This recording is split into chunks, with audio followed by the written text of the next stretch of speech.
Buenas noches, amados hermanos. Les invito a abrir la Biblia, por favor, Mateo capítulo 16. Después de un receso el miércoles pasado, volvemos a nuestro amado libro de Mateo.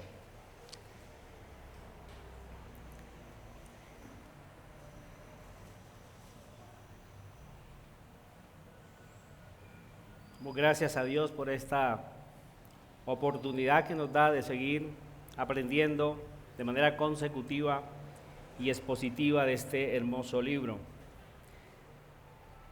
Capítulo 16 de Mateo, versículos 13 al 17.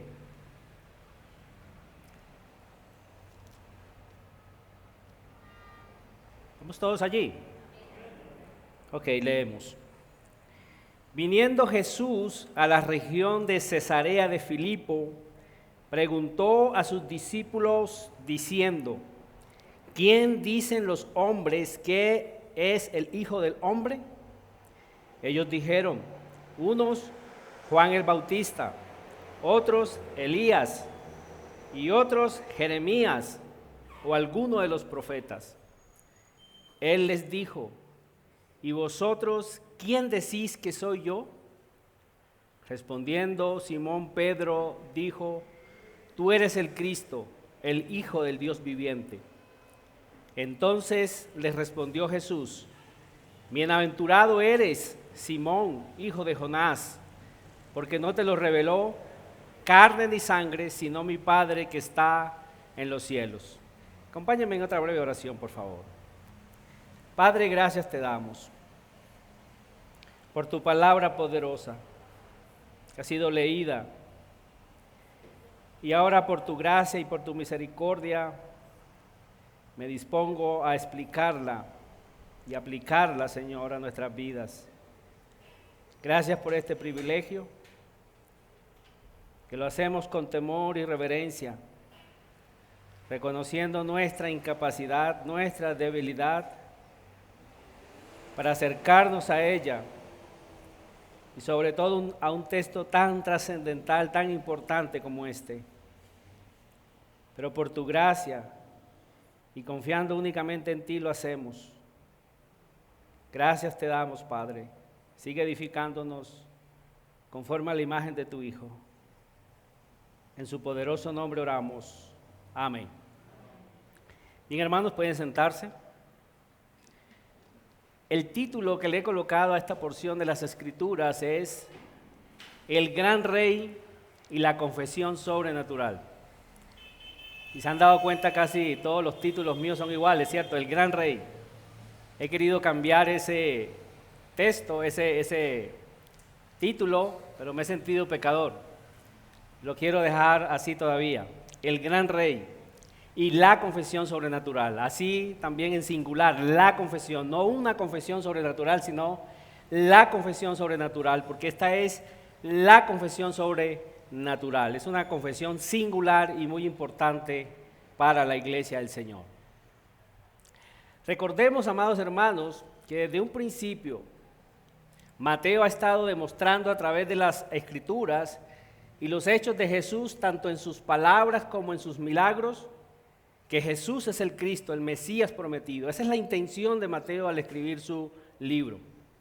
Y con esta confesión de Pedro, en respuesta a la pregunta del mismo Señor acerca de quién es Él, o cuál es su identidad, que es la parte dominante de todo este pasaje, como ya se dieron cuenta, hemos llegado al corazón o médula central del libro de Mateo. Porque esta confesión de Pedro acerca de quién es Jesús resume el Evangelio mismo, sin lugar a dudas. Pero ¿quién es verdaderamente Jesús? Esta es la pregunta más importante de todas las preguntas. Hay muchas preguntas que nosotros nos podemos hacer en la vida, pero la más importante de todas las preguntas es esta, sin lugar a duda.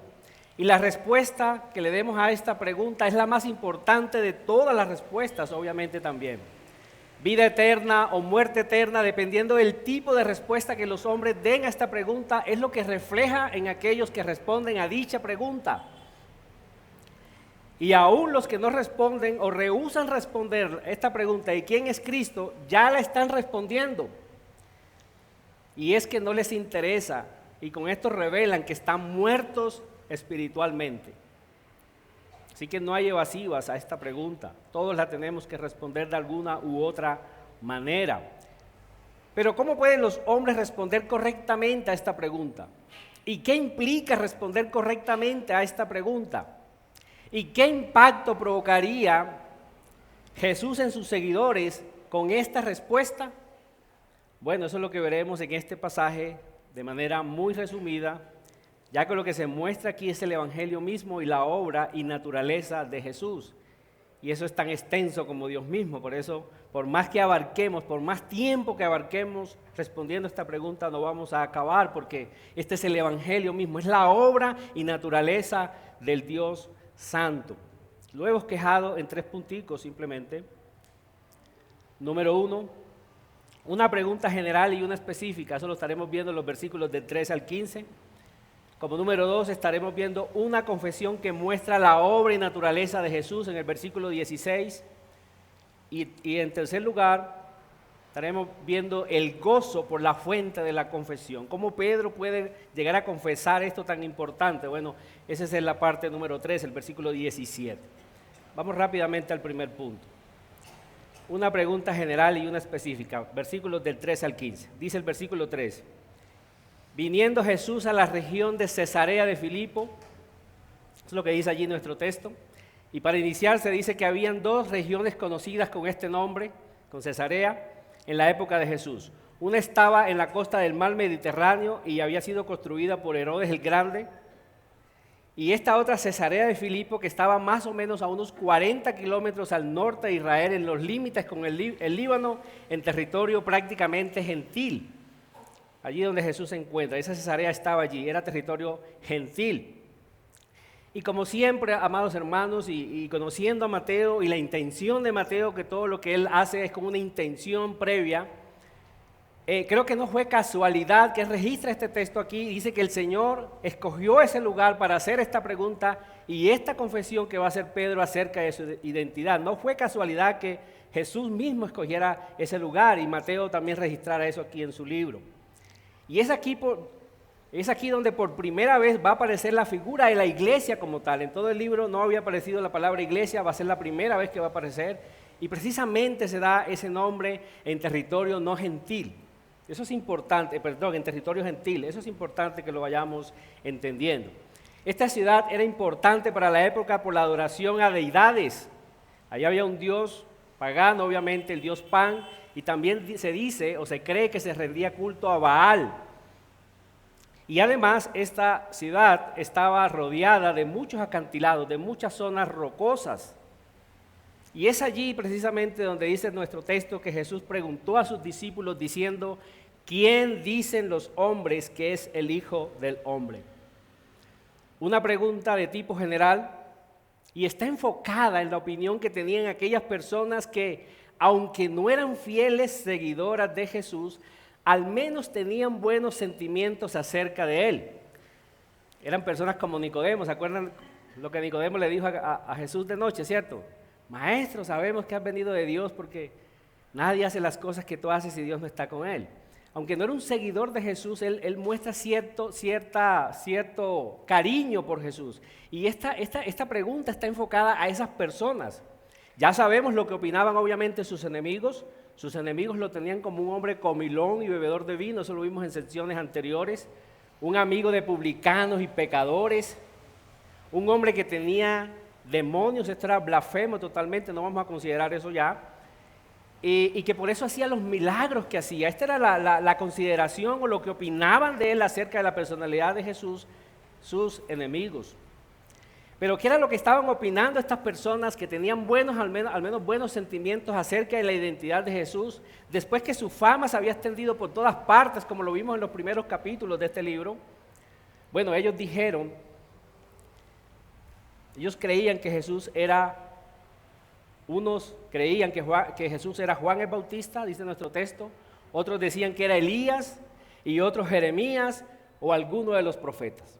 Esa era la opinión que tenía allí Jesús de manera general dentro de este grupo de personas que, como les dije, no eran seguidores fervientes de Cristo, pero al menos tenían buenos sentimientos acerca de Él.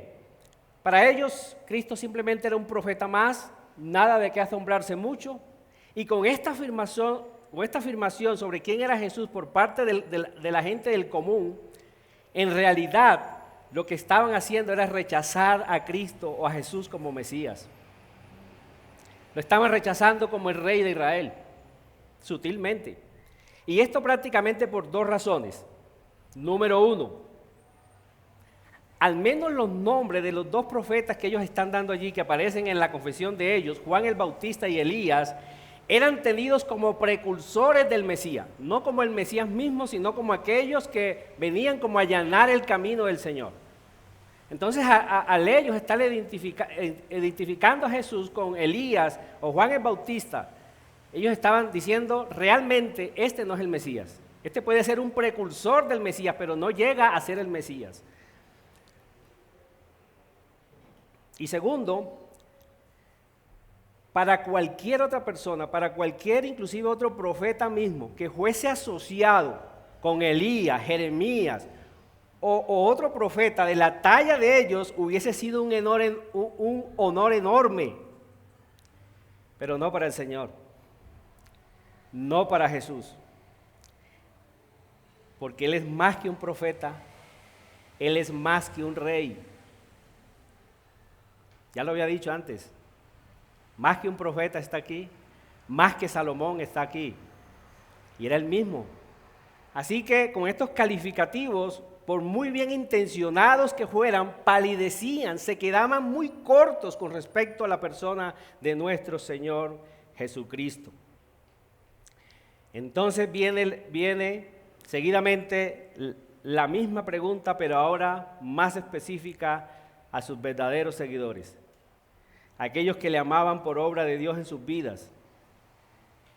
Y es que siempre, amados hermanos, tiene que haber una diferencia entre la opinión de los hombres en general y la opinión de nosotros acerca de Cristo como su iglesia. Tiene que haber una diferencia muy profunda y muy marcada, y eso es lo que vamos a ver aquí. Esta opinión que Cristo estaba buscando en ellos, esta confesión de su identidad, estaba basada en la obra de Dios en los corazones de ellos, es decir, la obra de regeneración. Y eso es importante que lo entendamos. Y el versículo 15, entonces, él dice el texto que Él les dijo, ¿y vosotros quién decís que soy yo? Esta era la verdadera pregunta que Jesús tenía en mente. Podemos imaginarnos al Señor en esa escena, haciendo una pausa, mirándolos u observándolos profundamente por un momento y haciéndoles la misma pregunta, pero a ellos. ¿Ustedes quién dicen que soy yo?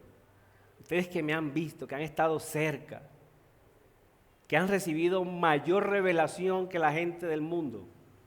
¿Quién soy yo para ustedes? ¿Quién soy yo?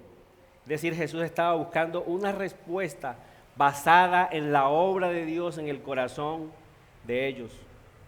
Y eso tenía que hacer la diferencia entre el concepto que tenían la gente que tenían buenos sentimientos acerca del Señor, pero que no lo estaban siguiendo de corazón, y ellos. Eso tenía que hacer la diferencia. ¿Quién soy yo para vosotros? Y se levanta el explosivo Pedro, ¿verdad? Y eso nos lleva a nuestro segundo punto. Una confesión que muestra la obra y naturaleza de Jesús, versículo 16. Respondiendo Simón Pedro dijo, tú eres el Cristo, el Hijo del Dios viviente. Tú eres el Cristo, el Hijo del Dios viviente. Y en esta confesión sobrenatural de Pedro hay una síntesis del Evangelio mismo. En esta declaración confluye el plan de redención de Dios para el hombre. En esta confesión acerca de quién es Jesús se sintetiza su obra y su naturaleza, diciendo que Jesús es el Cristo, el Hijo del Dios viviente. Es una declaración tan extraordinaria que encima de esta declaración va a estar edificada su iglesia, como lo vamos a ver en los versículos que siguen. Y también él va a decir que las puertas del infierno no iban a prevalecer contra ella, debido a esta confesión de quién es Cristo. No por la confesión como tal que Pedro hace, sino de quién es Cristo, de quién es Jesús. Él es el Cristo, pero además de eso es el Hijo de Dios, y eso tiene una implicación profunda para su iglesia y para nosotros en el día de hoy. Y la confesión de Pedro también tiene, como vimos anteriormente, dos partes. Lo primero que él dice es que tú eres el Cristo. La palabra Cristo viene del griego. Es la palabra Cristo es la palabra griega, pero que en hebreo es la misma palabra para decir Mesías. Mesías es el del hebreo, Cristo es griego. Y ambas significan el ungido o el enviado. Y esto para un judío de corazón era trascendental. Digo un judío de corazón porque me baso en lo que Pablo escribió a los romanos, que dice que no es judío aquel que lo es exteriormente, sino aquel del corazón. Para un judío como eso, esto era trascendental. No había nadie más grande que Cristo, que el enviado, que Dios iba a enviar. Para nosotros en nuestro contexto occidental tal vez eso no estamos familiarizados con esa palabra, ¿cierto? El Cristo, Jesús es el Cristo, Jesucristo. Y como que no produce mucho impacto en nosotros, pero que sí debería producir en nosotros mucho impacto. Pero para los judíos netos, esta era una palabra muy importante. Dicho de otra forma, lo que estaba afirmando Pedro aquí era que allí estaba frente a ellos el Mesías prometido en Génesis 3:15. El que le iba a pisar la cabeza a la serpiente. La simiente prometida a Abraham, Isaac y Jacob, en el cual iban a ser bendecidas todas las familias de la tierra. Allí estaba enfrente de ellos. Y ellos lo están confesando como ese Cristo. Allí estaba frente a ellos la realidad de todos los tipos y sombras que Dios había anticipado en el Antiguo Testamento, en eventos, en personas y la profecía misma. ¿Se acuerdan que ahora que hemos enseñado Génesis, verdad? Cómo vimos que José, por ejemplo, es tipo de Cristo. Bueno, ahí estaba la realidad. El tipo palidecía, que era José. Una sombra, pero muy pequeña, pero la realidad estaba allí. José y todos los eventos que Dios hizo en el Antiguo Testamento para mostrar a Cristo eran solo sombras, pero la realidad allí estaba enfrente de ellos, encarnado en la persona de Jesús, el Cristo. Y eso para un judío era supremamente importante. Él es el ungido, el Cristo, es decir, el enviado para hacer una obra que ningún otro podía hacer. Y ahí estaba enfrente de ellos. Solo Cristo, esa es otra de las 5 solas, ¿cierto? Solo Cristo podía cumplir esa función determinada, esa tarea, ningún otro la podía cumplir. Cristo significa el ungido, y cuando miramos el Antiguo Testamento, solo había 3 clases de personas que se les ungía con aceite y eran enviados a cumplir un ministerio o misión establecida por Dios. ¿Se acuerdan cuáles eran esas 3 personas? El profeta, el sacerdote y el rey. Solamente esas 3 personas se ungían con aceite, y de esta manera ellos eran investidos de poder, y la gente entendía que ellos habían sido comisionados por Dios para cumplir una función específica y determinada de parte de Dios. El Señor Jesús como el ungido en singular, porque eso es la confesión que dice, pero tú eres el Cristo en singular, venía a cumplir perfectamente en su doble naturaleza el oficio de estas 3 personas. Él solo venía a cumplir perfectamente este oficio en su persona. Es decir, que Pedro está confesando que él es el profeta perfecto, el sacerdote perfecto y el rey perfecto. Por eso no quiero cambiar tampoco los títulos de mi sermón, ¿es cierto? Él es el gran rey. Me gusta ese título, el gran rey, porque eso es precisamente lo que quiere Mateo, mostrar que él es el gran rey, el perfecto rey. Como profeta perfecto anunció plenamente y perfectamente la voluntad del Padre, corroborándolo con señales, prodigios y milagros. Pero, a diferencia de los profetas del Antiguo Testamento, él era el mensajero y el mensaje a la vez. Eso lo hacía diferente de todos los profetas del Antiguo Testamento. Los demás profetas eran enviados con una misión. Así dice Jehová. Ellos no podían salirse de allí. Pero con Cristo, Él es el mensajero y Él es el mensaje a la vez. Y esto lo hace totalmente diferente a todos los profetas del Antiguo Testamento.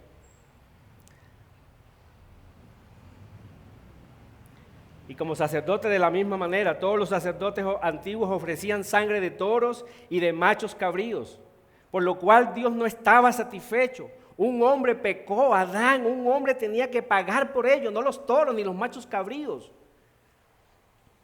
Pero a la vez ese hombre tenía que ser perfecto, sin mancha alguna, totalmente limpio. Solo Cristo, amados hermanos, podía cumplir con eso. Él es el sacerdote, el gran sumo sacerdote. Pero la figura de rey también era muy importante. Bueno, como rey perfecto, su gobierno perfecto, con una ley perfecta. Pero la figura de rey también era muy importante para los judíos por ser constituido por Dios como cabeza federal de todo el pueblo. Eso es importante que lo entendamos. Lo cual significaba que si el rey obedecía la ley de Dios, todo el pueblo recibía la bendición de dicha obediencia. Pero si el rey desobedecía, todo el pueblo recibía el castigo. ¿Se acuerdan de David? Cuando tomó a Betsabé y cuando hizo aquel censo de manera alocada. ¿Quién pecó? David. ¿Quién recibió el castigo? El pueblo. Porque el rey era constituido como cabeza federal del pueblo. Pero Cristo, como último y perfecto rey, obedeció perfectamente toda la ley de Dios por nosotros, para que nosotros en Él recibamos toda bendición espiritual en los lugares celestiales. ¿Qué te parece maravilloso? Hermoso. Es la cabeza federal de toda la iglesia. Como dije antes, un hombre pecó, un hombre tenía que cumplir toda la ley de Dios de manera perfecta por nosotros. Y también recibir sobre sí mismo el castigo eterno que merecíamos y lograr eterna redención. Pero para lograrlo, este Mesías anunciado en el Antiguo Testamento tenía que ser eterno, santo, como Dios mismo, con sus mismos atributos y su mismo carácter. Es decir, tenía que ser Dios. Y eso es lo que vemos en la segunda parte de la confesión de Pedro, cuando él afirma: eres el Hijo del Dios viviente. O sea, que no solamente Él es Cristo, sino que ese Cristo es el Hijo del Dios viviente. ¿Y qué significaba que Jesús fuese confesado o que Él mismo se declarara Hijo de Dios? Lo podemos entender cuando leemos Juan en el capítulo 10, los versículos 31 al 36. ¿Qué significa eso de que Él es el Hijo de Dios? ¿Qué significado, qué importancia tiene eso? Y a la vez podemos atacar a aquellas sectas que dicen que Jesús nunca dijo que era Hijo de Dios. Perdón, que Él nunca dijo que era Dios. Este texto nos indica lo contrario, porque lo que significa ser Hijo de Dios es precisamente eso, ser como Dios mismo. Miren lo que dice el versículo 31. Entonces los judíos volvieron a tomar piedras para apedrearle. Jesús les respondió: muchas buenas obras os he mostrado de mi Padre. ¿Por cuál de ellas me apedreáis? Les respondieron los judíos diciendo: por buena obra no te apedreamos, sino por la blasfemia, porque tú, siendo hombre, te haces Dios. En eso ellos tenían lo cierto, estaban en lo cierto. Si él se declaraba hijo de Dios, era porque estaba diciendo que era Dios. Pero esto para ellos era una blasfemia, obviamente no lo era. Versículo 34, Jesús les respondió: ¿no está escrito en vuestra ley, yo dije dioses sois? Si llamó dioses a aquellos a quienes vino la palabra de Dios, y la escritura no puede ser quebrantada, refiriéndose a los jueces de Israel allí en el Salmo 82, al que el Padre santificó y envió al mundo, vosotros decís: tú blasfemas, porque dije Hijo de Dios soy. Es decir, amados hermanos, que la implicación que tiene al Jesús declararse Hijo de Dios es que tiene los mismos atributos, el mismo carácter de Dios, la misma eternidad de Dios. Por eso afirmamos que Jesús es el Hijo eterno de Dios. Él tiene la misma eternidad del Padre, es el uno con el Padre. Por eso él mismo pudo decir, el que me ha visto a mí, ha visto al Padre. Juan dice que a Dios nadie le ha visto. A Dios nadie, al Padre le ha visto, pero aquel que se encarnó, Él le dio a conocer. Él y el Padre uno son. Alguien dijo para ilustrarlo, obviamente esto no cabe, pero las ilustraciones se quedan siempre cortas, pero es para una manera como de entender mejor. Alguien dijo que si Dios hubiese tenido un principio y Dios en este momento que Él estuviera saliendo en la eternidad pasada, en el mismo instante que Dios estuviera surgiendo, su imagen sería reflejada en una pared inmediatamente y ese sería su Hijo. Si Dios tuviese principio, pero como no lo tiene, lo que significa eso es que Él es eterno como el Padre. Él es eterno como el Padre. Ahí se estaba cumpliendo lo que decía Miqueas 5:2. En Miqueas 5:2 encontramos una cita muy importante acerca del Mesías prometido. Miqueas 5:2 dice, pero tú, Belén Efrata, pequeña para estar entre las familias de Judá, de ti me saldrá el que será Señor en Israel. Y sus salidas, esa palabra allí, bueno, la Reina Valera no es tan precisa, la versión de las Américas y dice, lo que significa es que sus orígenes significa, esa palabra, su salida es sus orígenes. Son desde el principio, desde los días de la eternidad. Qué característica, ¿verdad? El Mesías prometido. Si es que la Biblia dice que Jesús es Dios, lo dice, solamente hay que leer con mucho cuidado. Pero si me dejaran a mí, si me quitaran todas las citas de las Escrituras y me dejaran que escogiera solo una, yo escogería esta, Hebreos 1, versículos 8 al 9. Acuérdense que el propósito del escritor santo de Hebreos es mostrar a Jesús como superior a todo. Y él termina diciendo en el capítulo 13, en el versículo 8, que Jesucristo es el mismo ayer y hoy y por los siglos. ¿Qué significa eso? Que Él es eterno, que Él es Dios. Y ese es el propósito, desde que comienza su libro, ese es el propósito, mostrar que Cristo es Dios, pero también humano, también su naturaleza humana, las dos naturalezas allí. El versículo 8 dice, es el Padre hablando acerca de su Hijo, mostrándolo como superior a los ángeles, mostrándolo como superior a todo, y esto lo dice el Padre del Hijo, el Padre hablando aquí del Hijo, miren lo que dice, mas del Hijo dice, ¿quién? El Padre, tu trono, oh Dios. El Padre llamando a su propio Hijo, tu trono, oh Dios. ¿Se acuerdan que varias veces les he dicho que solamente Dios puede estar delante de Dios? ¿Se dan cuenta por qué la importancia de estar en Cristo para poder estar al frente del Dios que es santo, santo, santo? Solo Dios puede estar delante de Dios. Tu trono, Dios, por los siglos del siglo, cetro de equidad es el cetro de tu reino. Has amado la justicia, la obediencia perfecta de Cristo y aborrecido la maldad, por lo cual te ungió Dios. Ahí está la palabra Cristo, el ungido, por lo cual te ungió Dios, el Dios tuyo, con óleo de alegría más que a tus compañeros, el único ungido, el único bendecido por mérito propio. Él es Dios. Por eso Él no podía ser comparado, confundido con ningún otro profeta o rey o sacerdote del Antiguo Testamento. ¿Te das cuenta por qué esta declaración, aunque bien intencionada de aquellas personas que tenían buenos sentimientos acerca del Señor, era errada? Se quedaba chiquita, bajita. En la costa dice, se quedaba balsita. No pesa nada. Porque Él es más que profeta, más que rey, más que todos los sacerdotes del Antiguo Testamento.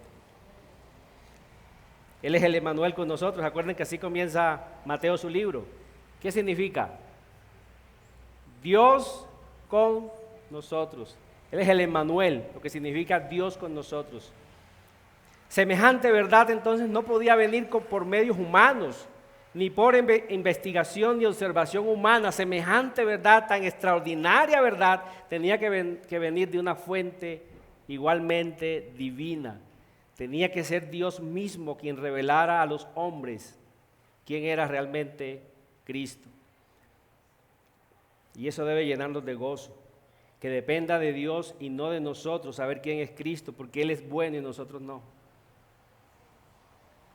Y eso me lleva a mi tercer punto. El gozo por la fuente de la confesión, versículo 17. Entonces le respondió Jesús: bienaventurado eres, Simón, hijo de Jonás, porque no te lo reveló carne ni sangre, sino mi Padre que está en los cielos.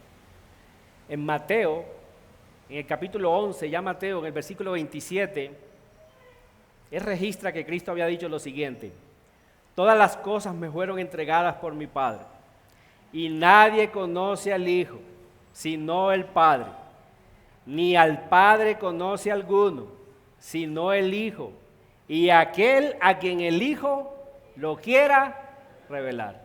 ¿Se dan cuenta que la salvación es un milagro, hermanos? ¿Se dan cuenta qué milagro tan extraordinario que tú estés aquí amando a Cristo, sirviendo a Cristo, con deseos en tu corazón de ser como Él? Es un milagro divino, es un milagro extraordinario.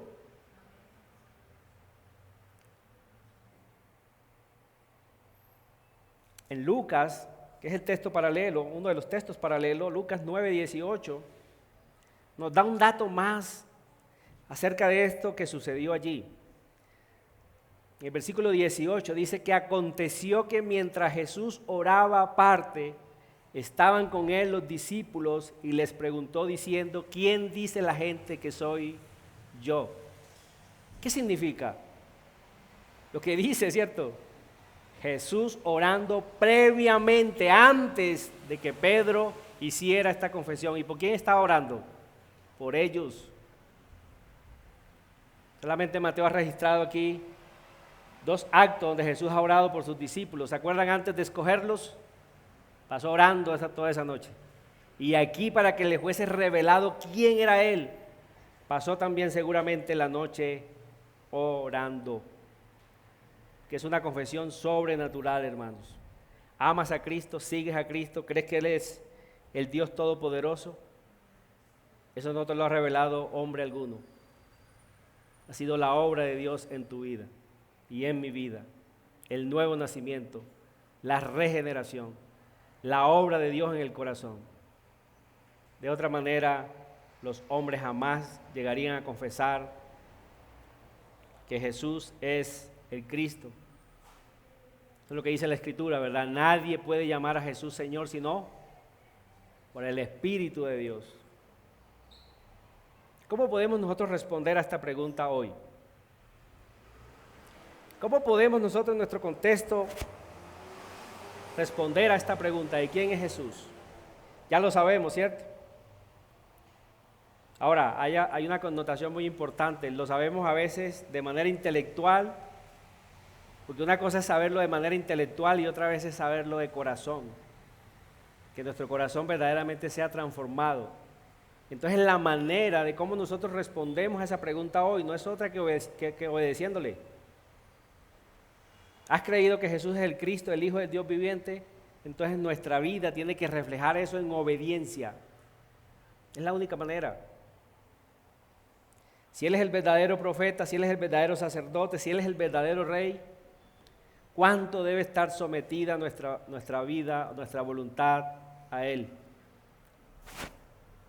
Y eso es lo que sigue. En los versículos 24 dice, en el versículo 24 de ese mismo capítulo dice: entonces Jesús dijo a sus discípulos: si alguno quiere venir en pos de mí, niéguese a sí mismo, tome su cruz y sígame.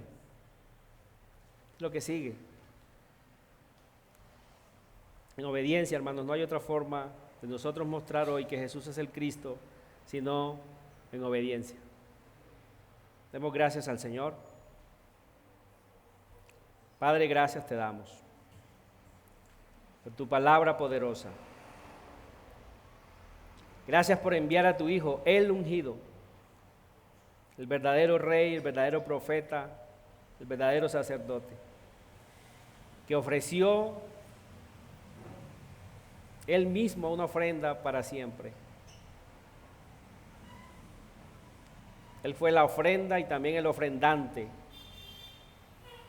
Ayúdanos simplemente a estar sometidos a Él, a guardarnos del mundo para seguir a este gran Rey y seguir alineando nuestras vidas por la obra tuya, por el Espíritu Santo, para que cada día reflejemos a este Cristo poderoso, a la segunda persona de la Trinidad, Dios mismo, en nuestras vidas y en nuestra obediencia. En su poderoso nombre oramos. Amén.